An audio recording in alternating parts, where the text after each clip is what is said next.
Okay, next we will discuss the time independent Schrodinger equation.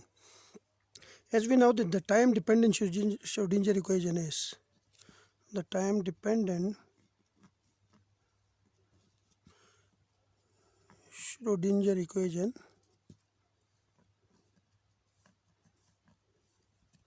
is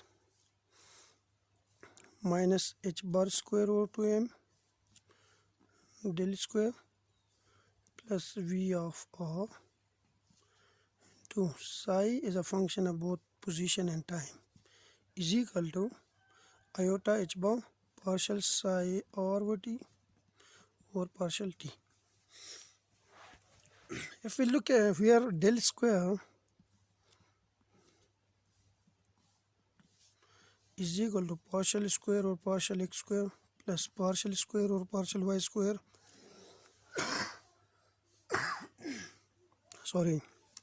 plus partial square or partial z square. Now if we look at this equation, then the right hand side is position dependent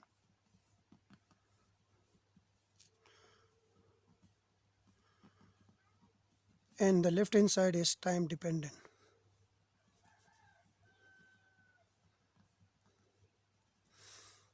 Now in order to convert this equation into time independent Schrodinger equation, we use the concept of separation of variable technique. Separation of variable technique. As we know that the wave function psi, which is a function of both position and time. Now we can convert this wave function, I can write this in terms of two parts, the product of two functions. One is a function of position and the other one chi, which is a function of time. Like this wave function, which is a function of both position and time, can be written as a product of two functions. The first function phi, which is a function of position, and the second function chi, which is a function of time. Now suppose this is equation 1, then this will be equation number 2. Using equation 2 and 1, we have minus h bar square over 2m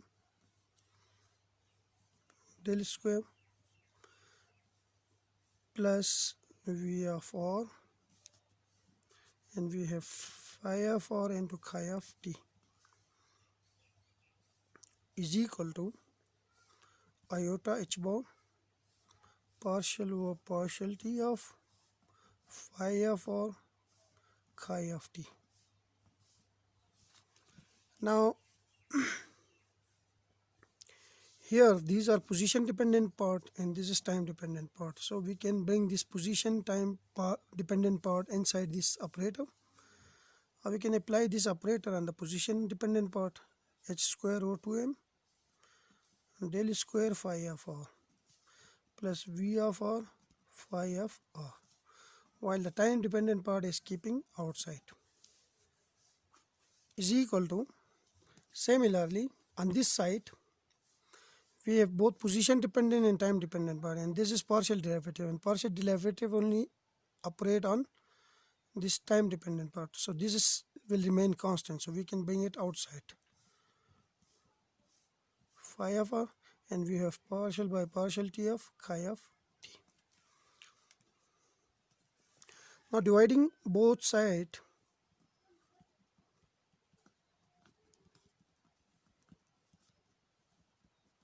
suppose this is equation 3, of equation 3 by phi of r chi of t, we get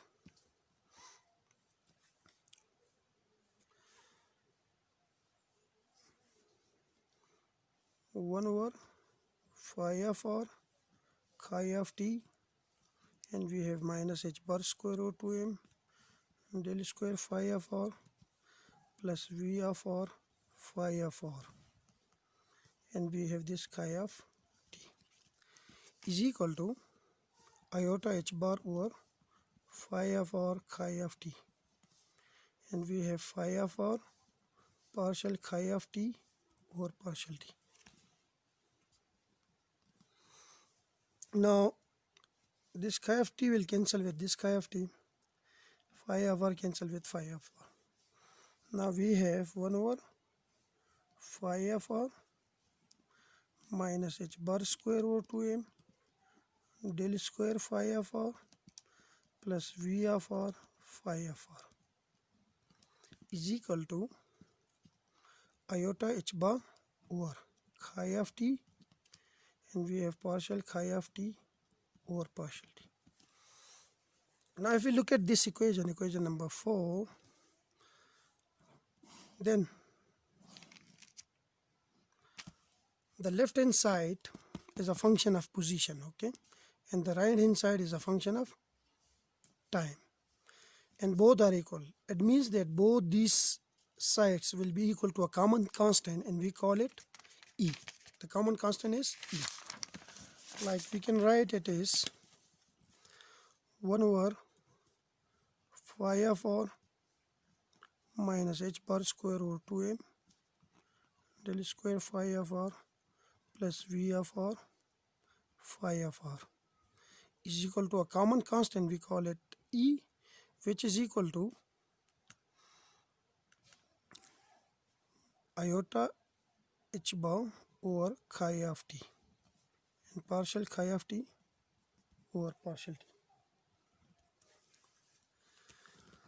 Now from equation 5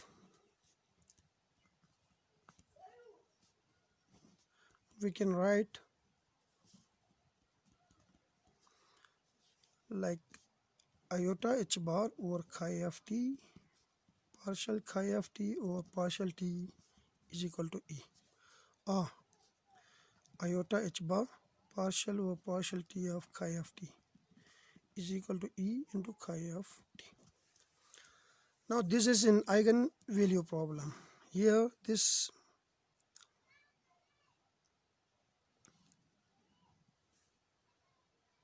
operator operate on this function, and we get the same function with a constant E. So it means that E is an eigenvalue,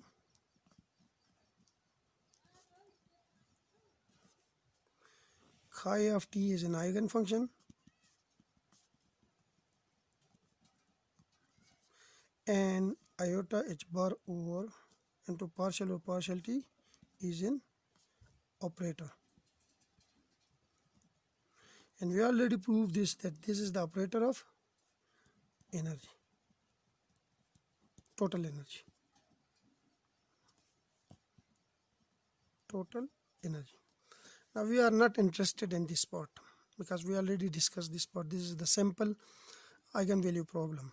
So we will consider the next part, like the left hand side will be equal to the common constant 1 over phi of r, and we have minus h bar square over 2m del square phi of r plus v of r phi of r,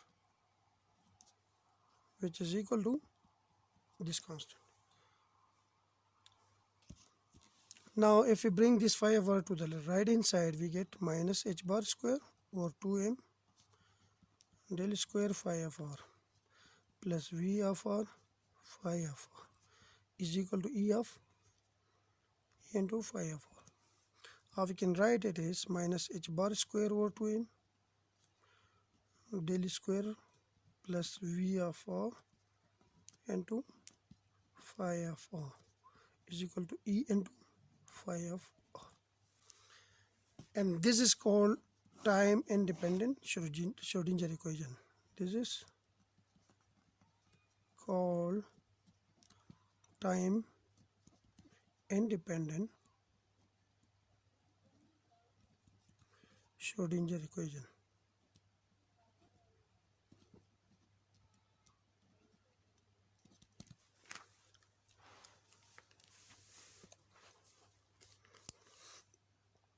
Now if we look at this equation, then this equation is a function of, this equation is both as time dependent as well as position dependent, because the wave function, which is position dependent as well time dependent. So this part only is a position dependent part, and we have this part which is both position and time dependent part.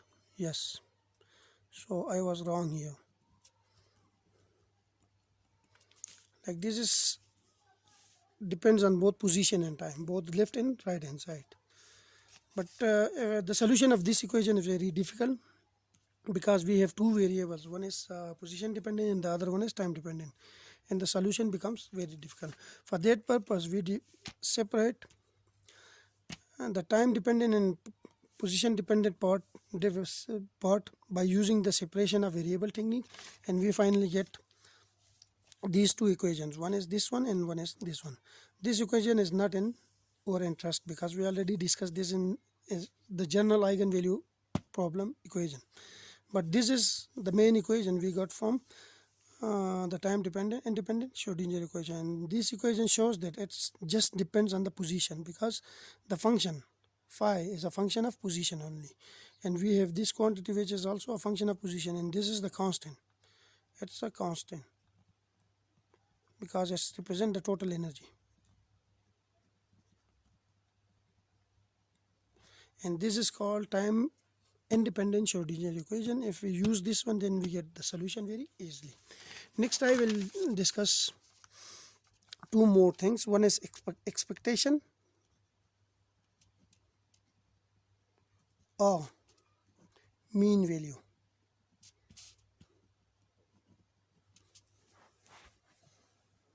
Now the expectation or mean value of an operator of an observable is defined as psi a into psi, which can be written as integral from minus infinity to infinity psi steric a into psi, and we have d tau. We can write the expectation value of an operator of an observable by this notation, and this is equal to psi a psi in bracket notation, and general coordinate notation we have this integral from minus infinity to infinity psi steric a into psi steric. But this is an operator, okay, so we will use the sign of operator. This is one thing which we will use again and again in the solution of problem, like how to calculate the expectation or mean value of a observable. And next we have normalization of a wave function. Normalization of a wave function. Now normalization of wave function means that we will consider the inner product of these two waves, and from that we get a value which is equal to 1. Then we can easily normalize the wave function. The technique I will show you later.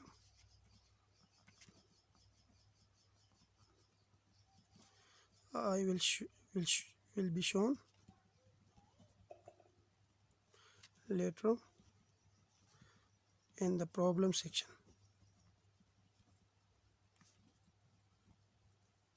Like how we can normalize a wave function. So this is all about time independent Schrodinger equation, expectation or mean value, and normalization of a wave functions. In the next video we will discuss some problems which are related to this expectation value. Thank you.